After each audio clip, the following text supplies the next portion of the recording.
Hello guys, চলে এলাম আবারও একটা নতুন ভিডিও নিয়ে। শ্যাওড়াফুলিতে নেমে সোজাসুজি চলে গিয়েছিলাম নিমাই ঘাটে। এখানে জল ডোবানোর মুহূর্তটা ভিডিও করতে পারলাম না, কারণ তখন প্রচুর পরিমাণে বৃষ্টি চলে এসেছিল। তারপর এদিকে আমরা তারকেশ্বর যাওয়ার উদ্দেশ্যে হাঁটতে শুরু করে দিয়েছিলাম। চারপাশের সুন্দর পরিবেশটা উপভোগ করতে করতে এগিয়ে যাচ্ছিলাম তারকেশ্বরের দিকে।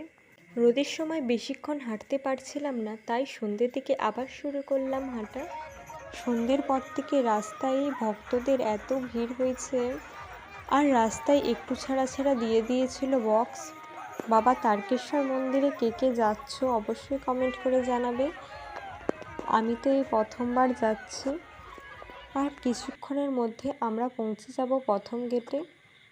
রাস্তায় যেতে যেতে তোমাদের সাথে কিছু মুহূর্ত শেয়ার করলাম। ভালো লাগলে অবশ্যই লাইক দিয়ে দিবেন। দেখা হচ্ছে নেক্সট ভিডিওতে।